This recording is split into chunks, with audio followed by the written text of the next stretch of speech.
안녕하세요. 황상민의 심리상담소 황상민TV 시작하겠습니다. 네. 2021년 이 새 벽두에 참 당혹스럽고 놀라운 사건이 지금 발생을 했네요. 사실은 사건은 2020년 10월에 일어났는데 이제서야 우리가 그동안 너무 많은 개싸움도 보고 소싸움도 보고 닭싸움도 보다 보니까 이런 일을 늦게 알게 돼가지고 이제 세대에서 정신 차려가지고 미안해 정인아 뭐 이런 지금 전 국민 애도의 사건이 벌어졌다는데 그게 대체 뭔가요? 네, 박사님. 16개월의 작은 아이 정인이가 부모의 학대에 의해 숨지는 일이 벌어졌습니다. 입양된 지 불과 270일 만의 일입니다. 사람들은 이미 학대 살인 사건이라고 부르고 있습니다.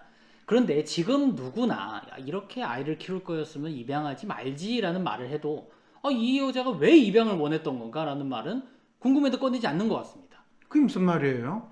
아니 아이를 이렇게 키울 것 같으면 아이를 입양하지 말지 라고 하는 거는 괜찮아도 왜 입양을 원했던 걸까? 그렇게 질문하면 안 돼요? 사람들이 그걸 질문 안 하고 있어요. 그러니까. 왜 안 해요? 그러니까 일단 이 여자가 나쁜 여자니까 입양은 하는 거지. 근데 왜 이 여자가 이랬을까? 그 지금 다들 이해가 안 가는 거죠. 근데 이미 문제가 여기 초점이 아니라 막 이 사람이 얼마나 나쁜 사람이고 지금 이미 다른 데로 넘어가 있어요. 다른 데로 초점이 넘어갔다는 게 뭐예요? 그러니까 이 사람이 지금 얼마나 나쁜 짓을 많이 하고 얼마나 아이를 괴롭혔고 이걸 지금 사람들이 보려고 하지. 아니 지금 애를 학대 살인했다며요. 그러면 얼마나 애를 학대를 했는지, 얼마나 고문하듯이 애를 죽였는지, 그거는 마치 수사기관에서 수사를 하듯이 지금 이 사이버 수사대가 지금 관심을 가질 수도 있는 거잖아요. 근데 그러면 왜 이 여자는 입양을 원했던 걸까요? 왜 입양하려고 했을까? 자, 그럴 때 지금 이 여자는 자기 딸이 있는데 네. 이 입양을 정인이를 했고 그런데 딸하고 첫째 딸하고 함께 잘 키울 줄 알았는데 입양한 지 1년도 안 돼 가지고 아이를 때려 죽였는지 굶어 죽였는지 모르겠지만 거의 죽게 만들었다. 거의 죽게 아닌 게 확실히 죽게 만들었죠. 네. 지금 그렇다라고 많은 사람들이 이 상황을 보고 있는 거잖아요. 그렇죠. 그럴 때 자기가 집에 데려와 가지고 때려 죽이고 굶어 죽이게 될 정도로 할 것 같으면 아예 처음부터 데려오지는 말지 이렇게 사람들이 생각은 해볼 수 있죠. 그렇죠. 그 질문을 그렇죠. 하는 것 자체가 나쁘진 않아요. 네. 그런데 우리 그러잖아요. 화장실 가기 전의 마음과 화장실 갔다 온 마음이 다르다. 내가 시험 볼 때, 수능 볼 때 내가 열심히 공부해가지고 내가 이번에는 1등급 맞을 거야 생각하고 시험 봤는데 결과 탁 보니까 뭐 3등급부터 6등급, 7등급 나왔을 때 그러면 내가 이럴 줄 알았으면 시험을 보지 말걸 이렇게 생각해요? 안 그러잖아요. 아니 그러면은 그럼 마음이 바뀌었을 수도 있다고 봐요. 그럼 마음 바뀌고 나서는 아보전 뭐 이런 전문기관이든지 경찰이든지 제대로 수사를 해서 제대로 잡았어야지. 뭘 왜 맞아요? 그 아니 세 번이나 아버전이나 학대 신고를 했다는데 말이죠. 네. 그러면 분명히 이 사람들이 제대로 일을 안 했으니까 지금 아이가 죽은 사건 이렇게 된 거 아닙니까? 아니 그럼 내가 수능을 망쳐가지고 점수를 개판으로 받았으면 그거는 학교 선생님이 일을 제대로 안 하고 학원 선생님이 얘한테 제대로 안 가르쳐줬어 그런 거예요? 지금 뭔 소리 하는 거예요? 그러면 입양을 시키지 말았어야 되는 거예요. 입양을 시키는 그 입양기관이 제대로 검사와 감독 그 작용을 하지 못했다. 이렇게 얘기를 해야 되는 겁니까? 글쎄요, 그것도 참 웃기는 질문인 게 내가 애를 뭐 입양을 안 하고 병원에서 애를 낳았는데 그러면 자식이 자라가지고 지금 유 선생처럼 나를 속 터지게 만들면 아예 애 낳은 그 병원이 아예 못 나오게 만들었어야 되는데 지금 그 질문을 내한테 하고 있는 거예요? 그러면 차라리 진짜 파양이라든지 어떤 정당한 수속을 밟아서 얘가 이렇게 가지 않도록 해야 되는 거 아니었어요? 그러게요. 왜 안 그랬을까요? 근데 법적으로는 파양을 거의 불가능하다고 하더군요. 지금 본인이 알고 있으면서 왜 그 질문을 나한테 해요? 그럼 제가 지금 물어보면 안 돼요, 그냥. 아니요, 질문했대요. 파양을 하면은 파양을 만약에 허가해 줬으면 이런 사건이 벌어지지 않았을까요? 파양 신청도 안 했는데 어떻게 허가를 해줘요?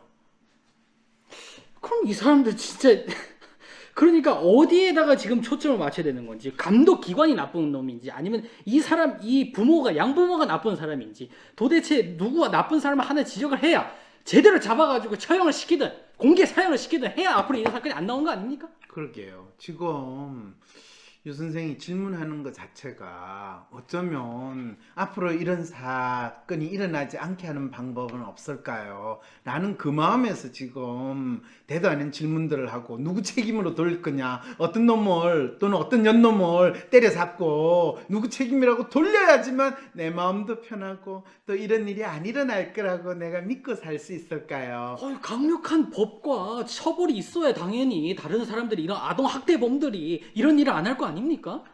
아, 그렇게 생각을 할 수도 있는데요. 네. 예, 만일 이 아동학대범을 사형을 시킨다라고 그러면 아동학대 일이 벌어지지 않죠, 그죠? 사형을 시키면, 근데 그래도 살인범은 나타나잖아요. 그럼요. 그 말은 무슨 뜻이에요? 강력한 법을 만든다고 해서 문제가 해결되는 게 전혀 아닌데도 불구하고 거의 대한민국 사람들은 법을 새로 만들거나 더 엄격한 법을 만들면 마치 내가 거기에 대해서 느낄 책임감, 내가 거기에 대해서 느낄 약간의 죄책감을 덜 수 있다는 마음으로 잽싸게 누구 책임으로 떠넘기고 도망가는 놀라운 지금 해피 법을 사용하고 있다는 거 아세요? 그러니까 제가 이런 걸 보면서 언론이 보도하는 걸 보고 막 화를 내고 누구를 잡아야 된다 이렇게 생각하는 것도 사실 제 죄책감을 덜으려고 하는, 그냥 마음 편하려고 생각하는 거라고 볼 수도 있겠네요. 아, 당연히 그렇죠. 그런데 아. 그러다 보니까 정작 지금 이 문제가 대체 뭐가 문제인지, 왜 이런 일이 벌어졌는지에 대해서는 알고 싶지 않아요. 그냥 저놈 죽일 놈이고, 그 다음 거기에 덧붙여가지고 각각 권력기관 또 각각의 뭐 이 정부, 정당부터 시작해서 국회 다 나서잖아요, 지금. 아니, 법안들. 정치인들이야. 자기 얼굴 낼 일 있고 이름 낼 일 있으면 무조건 끼어드는 놈들이 정치인들이니까 그거는 말할 필요도 없고, 더 네. 웃긴 거는 변호사, 의사 뭐 이런 사람들끼리 나와가지고 이랬으면 이런 문제가 안 일어날 텐데 이런 식으로 이야기하고, 저놈이 나빠요, 저놈이 죽일 놈이에요, 이게 부족해요 이러면서 우리한테 결국 더 많은 권한을 주세요, 더 많은 돈을 주세요, 이런 놀라운 새로운 비즈니스 장이 이 정인이 사건에서 일어나고 있다고 하면 진짜 이 정인이 사건에서의 진짜 문제가 뭐지? 라는 거. 그러면서 정인아 미안해, 우리가 바꿀게. 뭘 바꿔? 그거는 그냥 바꿀게. 적폐청산 이러면서 전부 다 정인이 몇 세가 미안해 그러면서 평생에 가지도 못한 온갖 꽃다발과 인형과 담요와 이런 거를 이미 땅에 묻혀가지고 흙이된 애한테 우리가 주면서 우리의 죄책감을 달래는 이 일이 벌어지고 있는 이 상황이라는 거죠. 그럼 이 상황에서는 지금 뭐 양부모든 아니면 뭐 경찰에 분노를 하든 그 의사에 대해서 분노할 게 아니라는 거죠? 아니, 분노를 하고 싶으면 해야죠. 내가 배고프면 밥은 먹어야지. 근데 그럼 만약에 이런 상황에서 이 양부모도 어쨌든 이 뭐 입양을 하기 전에 만약에 뭐 박사님한테 와서 심리 상담을 했었으면은 좀 달라졌을까요? 무슨 심리 상담을 할 제가 필요가 아이를 있을까요? 입양하고 싶은데 잘 키울 수 있을까요? 아니면 제가 입양을 할까요? 안 할까요? 이렇게 박사님한테 만약에 심리 상담이 와서 그러면 하고 치면은. 그렇죠. 그러면 이분 사실 자기 딸이 있는데 또 한 명을 입양하려고 했다. 그럼 나는 아마 가장 먼저 WPI 프로파일을 네. 먼저 보겠죠.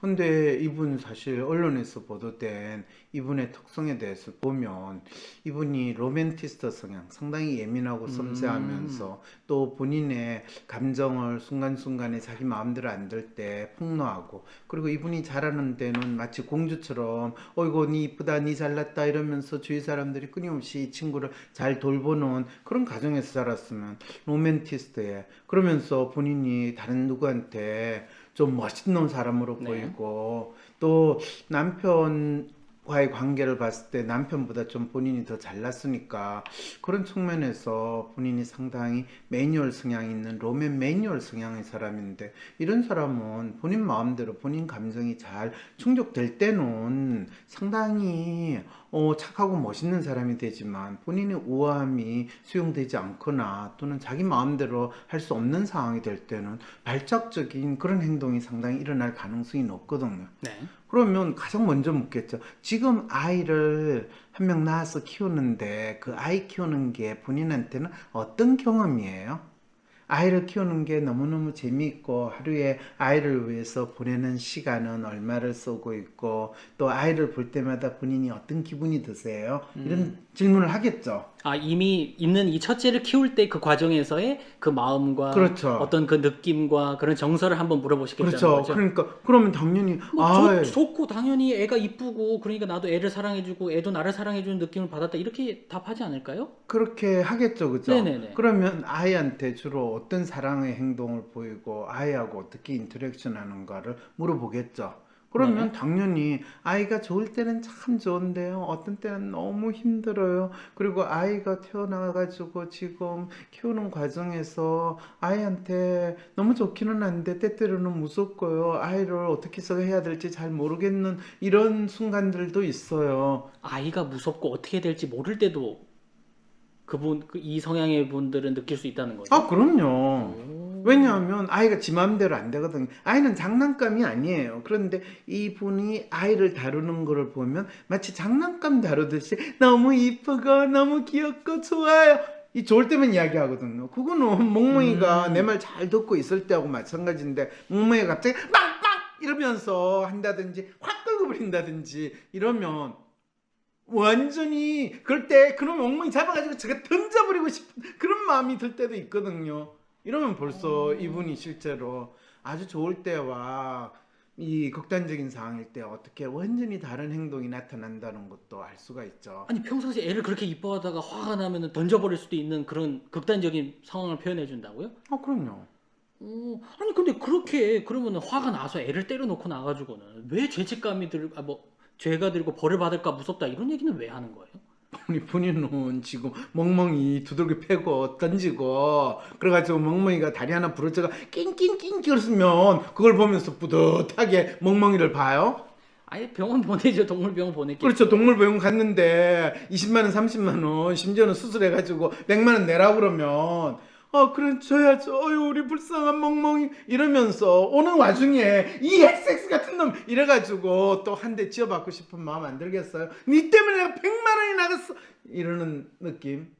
그런 일 없어요? 유승생 그런 거 없겠죠. 저는 키워본 적이 없으니까 잘 그러니까 모르고요. 본인이 키워보지 않았으면 말할 좀, 그러니까 힘든 상황이고, 심지어는 키워봤는데 어떻게 키우고 있는가. 첫 번째 멍멍이 같은 지 딸도 지금 어떻게 키우고 있는가를 상담을 하면서 나는 파악을 할 수는 있겠죠. 네. 그런데 그럴 때 아무래도 애 한 명을 더 키운다라는 것보다는 웬만하면 그냥 멍멍이를 그냥 하나 사가지고 집에서 지내는 게 낫지 않겠어요? 이 정도로 이야기를 하고 말겠죠. 그러니까 파악을 하신 다음에 키우지 말으라는 말을 이렇게 좀 돌려서 표현을 하실 거라는 그렇죠. 그런 얘기죠.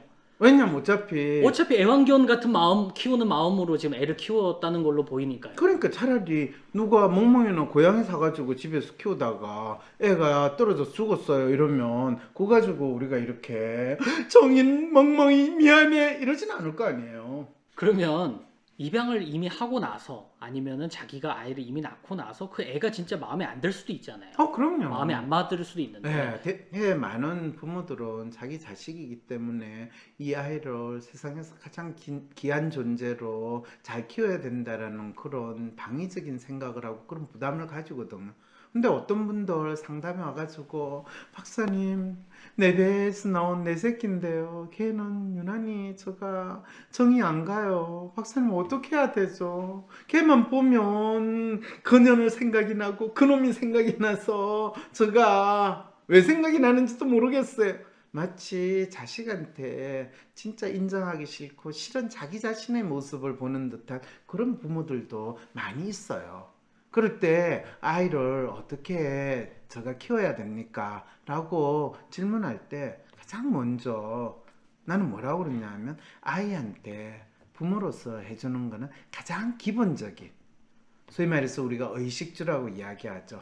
그리 심하지 않은, 뭐 과도하지 않는 잠자리와 옷과 음식을 그냥 당신이 먹고 당신이 입는 수준으로만 제공을 해주면 됩니다. 아이한테 뭔가를 더 가르치려고 하고 너는 이렇게 행동해야지 더 나은 사람이 될 거야 라고 훈련하고 훈육시킬 생각을 일단 하지 마세요.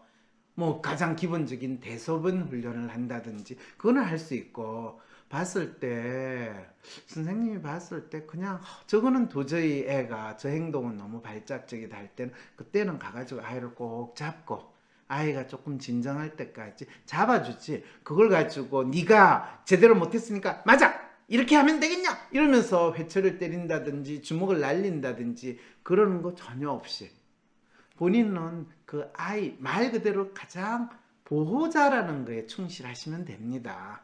그리고 부모기 때문에 얘를 더 사랑해야 된다 그 생각하지 마세요. 아니 본인이 연애할 때 내가 저 여자하고 저 인간하고 내가 결혼하기 위해서 더 사랑하는 마음을 가져야지 이러면서 그 사람하고 사랑하려고 하면 할수록 별로 마음이 없는 그 남자가 그 여자가 더 좋아집니까? 사랑은 그렇게 이루어지는 게 아니거든요 라고 이야기를 하는 거죠. 유 선생이 연애할 때, 아, 저 여자 돈이 많은데 내가 저 여자하고 사랑을 하면 내가 돈을 풍족하게 쓰려고 쓸 수도 있을 텐데, 그래, 그리고 그 여자 사실은 앞에서 보면 역겹고 꼴도 보기 싫은데 그 여자 앞에서는 사랑한다고 얘 널 사랑해 너를 이뻐해 그렇게 하면서 연애를 하면 연애 잘할 수 있어요? 더 싫어지죠. 알겠어요? 그거하고 똑같은 거예요. 사랑이라는 거는. 그건 부모가 자식을 대하는 것도 마찬가지예요. 어떤 조건을 생각하고 너가 이런 조건이 되고 이래야지만 내가 너를 사랑할 수 있어. 그런 마음을 가지고 내가 사랑해야 된다고 더 사랑되는 게 아니에요. 그건 지 뱃속으로 낳은 자식이든 입양을 했던 똑같아요. 모든 인간관계에서 우리가 그 사람에 대해서 좋아하고 싫어하는 감정은 이유 없이 있을 수 있는 거고요.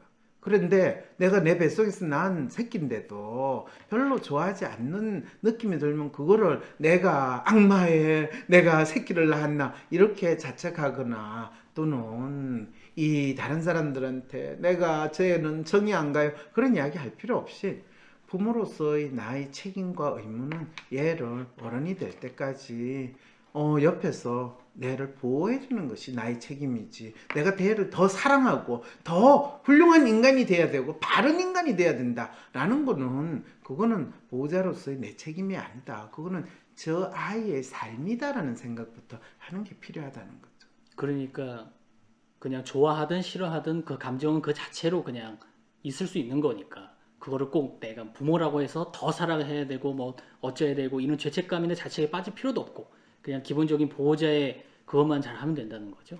그렇죠. 근데 본인 보세요.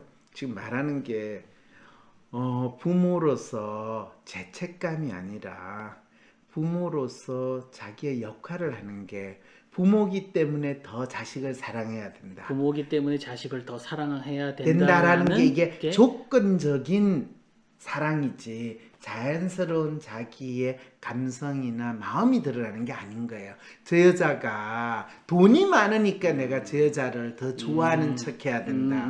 저 여자가 이쁘니까 좋아해야 된다. 이렇게 하는 거는 다 조건에 따른 행동이거든요. 지금 한국 사람들은 인간관계를 전부 다 조건에 따른 자기의 마음의 표현이나 관계의 형성이라고 생각하는 걸로 살고 있고 그래야만 된다라고 믿는 마음이 크면 클수록 이런 상황에서 아니 어떻게 부모된 자로서 어떻게 정치인이 어떻게 리더가 뭐 이런 식으로 이야기를 하는데, 사실은 그게 대한민국 사회에 살고 있는 많은 사람들이 자기의 마음이 무엇인지를 정확히 알기보다는 어떤 자기가 처해 있는 조건이나 역할이나 위치에 따른 코스프레로 하는 인간으로서 살고 있다는 것을 잘 나타내고 있다는 거죠. 그러면은 이 양모, 양부모 아니면 뭐 어떤 경찰 아니면 그 소아과 의사를 나쁜 놈으로 악마로 보는 게 우리가 이 사건을 보는 데 도움이 전혀 안 된다는 거네요. 아니죠. 지금 우리가 때때로 당혹스럽고 충격적인 사건이 발생했을 때 그 사건이 왜 일어났는지, 그 사건의 정체가 뭔지, 문제가 뭔지를 알기도 전에 네 잘못이야, 네가 죽일 놈이야 라고 하면서 우리가 느끼는 죄책감, 또 우리가 느끼는 두려움, 불안, 공포, 이거를 누구한테 덤탱이 시켜가지고 네가 대신 먹고 죽어, 이런 식의 행동을 대한민국 지금 대중들이 아주 뚜렷하게 보이고 있다라는 것을 알 수 있는 그런 사례가 되는 거죠. 그러니까 이렇게 진정서도 2, 30만 명씩 쓰고 청원도 이렇게 하고 검사들도 검사까지 심지어 나서서 진정서를 쓰고 있어요. 그 말은 무슨 뜻일까요? 되게 이런 자기하고 직접 관련이 없는데 엄청나게 자기가 평소에 느끼는 삶의 불안이나 두려움 또는 억압된 거를 대신 분출하면서 자기가 뭔가 착한 사람으로 살고 자기 죄책감을 자연스럽게 드는 거는 그만큼 많은 사람들이 지금 자신의 삶 속에서 자기가 피해를 받거나 억울한 걸 당했거나 피해의식 속에 지금 살고 있다는 거예요. 대한민국 검사마저도 지금 엄청난 피해의식이 있으니까 검사가 지 다루는 사건에서 억울한 사람이 없도록 해야 되는데 지부터 억울하니까 그거를. 근데 그거는 또 어쨌든 본인이 사법 권력을 가지고 있는 주체잖아요. 근데 왜 이렇게 피해 의식까지 그분이. 아니, 지금 대한민국에서 사법 권력을 가진 검사가 주체라지만 검사는 바로 위에 있는 이 상사 검사한테 욕 하나 더 먹고 지금 내 마음이 아파요 이래가지고 자살하는 그런 분들인데, 이런 사건이 있으면 그래 네가 엄마한테 학대받아가지고 죽은 거나 내가 위에 상사한테 학대받아가지고 내가 죽고 싶은 마음이 들거나 그건 별로 다르지 않구나 이러면서 본인 사건 제대로 파악해가지고 진짜 억울한 사람 생기기 전에 내부터 억울해서 살기 힘들어요. 이게 지금 대한민국 검사의 수준이고 심리적 상태라는 거 또 우리가 이런 기회를 통해서 알고, 대한민국에서 스스로 억울해하면서 자기보다 더 억울한 일을 당한 더 약한 사람을 보면서 간접적으로 그 사람을 위해서 내가 진정서를 쓰고 그 사람을 위해서 내가 눈물을 흘리면서 사는 게 그나마 나는 저렇게 학대당해가 살인 당하듯이 죽지는 않았으니까 다행이야. 그래도 내가 해줄 수 있는 건 너를 위해서 진정서를 내는 것밖에 없어. 그 마음으로 살고 있다는 거죠. 그러면 우리가 기본적으로 이런 사태가 최대한 발생하지 않도록 하기 위해서는 자녀를 바라보는 부모 관계하고 자녀를 관계에 그것을 바라보는 시선을 바꿔야 되는 겁니까? 그 마음을 다시 먹어야 되는 겁니까? 지금 본인은 멋있는 말이라고 그 질문을 했는데 그 질문이 갑자기 왜 나오는지 전혀 이해가 안 되거든요. 그러니까 동생 만들어 주려고 그러잖아요. 지금 이 양모가 동생 만들어 주려고 애를 입양해 왔는데. 잠깐만요. 네. 본인 지금 착각하고 있어요. 네. 이 양모는 동생 만들어주기 위해서 입양했다라고 하는 거는 이 양모가 사실은 애완견 사오는 심정하고 비슷하게 입양을 했는데 그거를 그럴듯하게 포장하기 위해서 아마 이 생친딸 동생 만들어 주려고 이 입양을 했나 보다, 이렇게 스토리를 누군가가 이야기를 한 거지. 이 엄마가 우리 큰딸 동생 만들어 주려고 제가 입양했어요 이렇게 이야기하지 않았어요.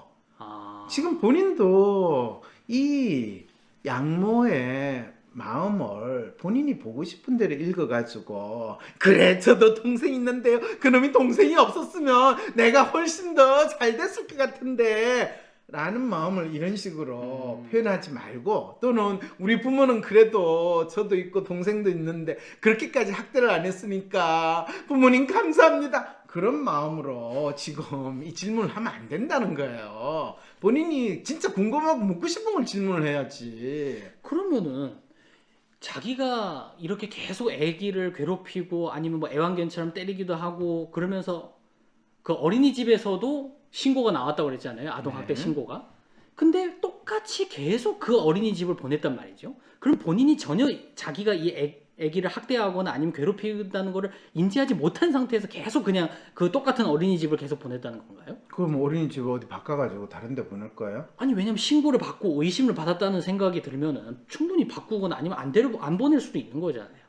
그거는 자기가 아이를 학대한다라는 것을 의식하고 있고 또 그것이 엄청나게 잘못된 거다라는 이 죄의식을 느끼는 경우에 남들이 이걸 알면 안 돼 라는 식으로 자기 나름대로 대책을 하지만은 아마 이 양모가 정인이한테 학대하고 때린 거는 거의 본인도 보통 때는 웬만큼 참고 지내다가 어떨 때 본인이 다른 일로 솟구치면 이 옆에 있는 애를 그냥 잡아가지고 던져버리든지 한 대 쥐어박는다든지 발작적으로 우리 그런 거 있잖아요. 뭐 PC방에서 있다가 저 알바는 애가 내 말을 안 들어줘 그러면 이 XX가 이래가 집에 가 칼 가지고 푹 찌르는 거 그거하고 똑같은 일이 벌어진다는 거죠. 그게 정신병의 문제가 아니라 대부분의 사람들에게서 자기도 순식간에 모르고 발작적인 행동, 감정적인 폭발이 일어나는데 이 양모는 그런 측면에서 상당히 예민한 감수성을 가진 사람이고 자기 감정이 폭발될 때 거의 옆에 있는 사람들이 제대로 잘 본다면 이 여자는 눈앞에 아무것도 보이는 거 없이 그냥 감정을 폭발하는 그 행태를 보일 거고 보통 때는 아주 본인이 너무나 착하고 멋있는 사람으로 보이려고 하는 그런 게 주위 사람들한테 많이 일어나겠죠. 그러니까 경찰한테도 또는 어린이집에도 제가 그럴 리가 없어요. 의사 선생한테도 우리 애가 죽었어 한테 펑펑 울을 이렇게 때잖아요. 펑펑을 우는 거는 실제로 그런 사람이기 때문에 더 진정으로 마치 애를 아낀 것처럼 그 모습이 드러날 수 있는 거죠. 근데 그러면서도 아기가 거의 죽기 직전에 자기 품 안에 안겨 있는 이 상황에서 응급차도 부르지 않고 굳이 콜벤을 불러가지고 병원으로 갔다는 얘기죠. 그러면서 이런 응급실도 그렇게 늦게 콜벤으로 갔는데 그러면서 그 중간에 애가 치료받고 있는 상황에서도 뭐 카페에다 글을 올리고 이랬다는 거 아니에요? 아니 이렇게 예민하고 섬세한 사람인데 어떻게 자기 애완견한테도 이렇게 진짜 무심하게 애를 막 던지다시피 이렇게 하지 않았을 텐데 왜 이런 행동을 했을까요, 이 사람은? 지금 본인이 질문하는 게 본인은 이 사람이 상당히 감성적이고 예민하고 그러면 더 세세히 살펴야 되는 거 아니에요? 본인이 인간이 예민하고 감성적인 사람이 발작적인 상황에서 세세하게 평소 그 사람이 심리적으로 안정감이 있는 네. 상태에는 상당히 꼼꼼하게 세세하게 살피지만은 이 사람이 발작적인 상황이 될 때는 자기가 가장 편하게 생각하는 방식으로 이 행동을 하는 게 인간이에요. 그래서 앰뷸런스를 부르기보다 앰뷸런스를 부르는 거는 병자가 지금 급하게 치료를 받아야 된다는 건데 자기 지금 애가 무슨 일이 벌어진 것 같은데 심지어는 자기가 애를 때렸다든지 애를 던졌다는 것도 의식은 하지 못하고 애가 지금 아프다고 그러니까 아이고 그러면 니 내하고 병원에 가보자 이래가지고 콜벤을 부르는 거예요. 그러니까 이미 자기가 이 애를 해쳤다는 것도 인식을 못한 상황에서 그냥 편하게 콜벤 부르고 천천히 그냥 병원을 갔다. 그럼요. 지금 본인은 이 양모의 심리와 행동에 대해서 전혀 본인이 이해하고 싶은 대로 지금 이 정해놓고 내한테 질문을 계속하니까 내가 이 방송을 하는 게 너무 힘드네요. 2021년을 성공의 해로 만들고 싶은 분들을 위해 준비했습니다. 코로나로 폭망한 2020년은 보내고 2021년 인생의 성공을 만들고 싶다면 2021년 성공 프로젝트 캠프에서 황상민 박사님과 함께 개별 맞춤 새해 목표를 설정하고 실천 방안도 얻어가세요. 내년 새로운 도전이나 삶의 전환을 앞두신 분, 코로나로 인해 변화된 세상에서 진로가 고민이신 분, 새해가 걱정되고 계획을 세워도 작심삼일로 끝나시는 분, 그리고 이런 분들이라면 누구나 2월 6일 캠프에서 만나요. 이번 캠프에서는 황상민 박사님의 조언에 더해 참가한 모든 분들께 WPI 상담 코칭 전문가가 개별적으로 심도 깊게 WPI 프로파일을 해석해주고 황 박사님이 주신 솔루션에 대해 세부적인 코칭도 해드립니다. 심지어 엑스트라 옵션인 팔로우업 서비스를 추가 신청한 분들께는 캠프가 끝나고도 3, 4, 5월 매월 1회씩 총 3회 WPI 상담 코칭 전문가가 새해 계획과 실천에 대한 팔로우업 코칭도 해드립니다. 다가오는 2월 6일 2021년 성공 프로젝트 캠프에서 나에게 맞는 새해 목표를 설정하고 실천 방안도 받으셔서 성공적인 2021년을 만들어 보세요. 2021년은 당신의 성공이 시작되는 해가 될 것입니다. 신청 문의는 위즈덤 센터